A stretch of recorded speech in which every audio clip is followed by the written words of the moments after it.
அவர் வந்து பயன்படுத்தினாரா, பயன்படுத்தி வாங்கி விற்றாரா அப்படின்ற ஒரு விஷயம் போயிட்டு இருக்கும்போது, இன்னொன்று பொதுவாக அந்த சமூக ஊடகங்களில் போகிற விஷயம் என்னன்னா, இவர் மட்டும் தானா, தமிழ் சினிமாவில் எத்தனையோ பேர் இருக்காங்க, இது ஒரு காலகாலமாக நடந்துகிட்டு இருக்கு அப்படின்ற ஒரு விஷயம், அது எத்தனை பேருன்றது தெரியல. வந்து இந்த இந்த போதை கலாச்சாரம் வந்து முதல்ல பாலிவுட்டில் சர்வ சாதாரணமான ஒரு விஷயமா அது.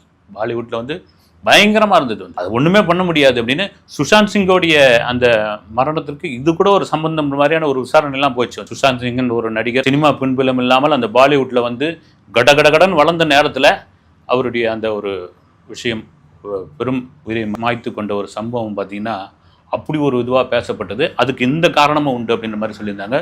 தெலுங்கில் ஒரு கட்டத்தில் ஹைதராபாத்தில் இந்த கலாச்சாரம் பெரும் பயங்கரமாக, அதுவும் தெலுங்கு சினிமாவுக்குள்ள சர்வ சாதாரணமாக வந்து புழங்க ஆரம்பிச்சது அப்படின்லாம் கூட சொல்லியிருந்தாங்க. இந்த நிக்கி கல்ராணின்னு ஒரு நடிகை இருக்காங்களே, அவங்களுடைய சகோதரி சஞ்சனா கல்ராணியை கூட ஒரு தடவை வந்து பிடிச்சி அது பெரிய இதுவெல்லாம் ஆகி அது என்ன ஆச்சுன்னு தெரியல. ரவி தேஜான்னு ஒரு நடிகர் இருக்காரு, அவருடைய சகோதரரை ஒரு தடவை பிடிச்சப்போ பார்த்தீங்கன்னா அவர் தரப்பு ஆட்கள்லாம் நான் சொன்னாங்க, நாங்களாம் வந்து ரவி தேஜா வந்து ஒரு ஜூனியர் ஆர்டிஸ்டாக இருந்து அதுக்கப்புறம் நடிகரான நீங்கள் தெலுங்குலாம் போய் அவ்வளோ சீக்கிரம் புது ஆள்லாம் வந்து அங்கே முன்னுக்கு வந்துட முடியாது. அங்கே கிட்டத்தட்ட ஒரு 5-6 ஃபேமிலி இருக்குது. அந்த ஃபேமிலியை தாண்டி ஒன்றுமே பண்ண முடியாது. அந்த ஃபேமிலி தான் தெலுங்கு சினிமாவே புத்தகம் எடுத்து வச்சிருக்காங்க. அப்போ ரவி தேஜா நான் சொன்னது, நான் ஒரு துணை நடிகராக இருந்து இந்த அளவுக்கு மேலே வந்திருக்கிறேன், என்னுடைய புகழை என்னுடைய இமேஜை கெடுக்கிறதுக்காக யாரோ பண்ணுறாங்க அப்படின்ற மாதிரியான விஷயங்கள்லாம் இருந்தது. இப்போ தமிழ் சினிமாவில் இலைமறை காய்மறையாக இருந்த ஒரு விஷயம், அந்த வீக்கெண்டில் நடக்கிற ஒரு விஷயம். இதை தாண்டி பார்த்தீங்கன்னா அந்த காலத்திலலாம் வந்து ரொம்ப பழைய காலத்திலலாம் நீங்கள் வந்து ஒரு குடி, நான் சொல்கிறது நீங்கள் ஒரு 60 65 அந்த காலகட்டங்களில் படங்கள்லாம் பார்த்தீங்கன்னா நீங்கள் மது அருந்தணும் அப்படின்னா அதுக்கு லைசன்ஸ் வாங்கி வைக்கணும். அப்படி ஒரு சட்டம் கொண்டு வந்து நீங்கள் வீட்டில் மது அருந்ததுக்கோ இது பண்ணீங்க வச்சிருக்கிறதுக்கோ ஒரு லைசன்ஸ் வாங்கி வைக்கணும். அப்படி வந்து சில காட்சிகள்லாம் படத்தில் வரும். லைசன்ஸ் வாங்காமல் பிடிச்சிக்கிட்டு இருந்த ஒரு நபர்லாம் போய் மனோகர் நடிப்பார்னு நினைக்கிறேன், ஆர்எஸ் மனோகர் ஒரு காட்சியில் சிவாஜி படம், அது போய் சந்திரபாபுலாம் வந்து போலீஸாக இருப்பாங்க, போய் பிடிப்பாங்க.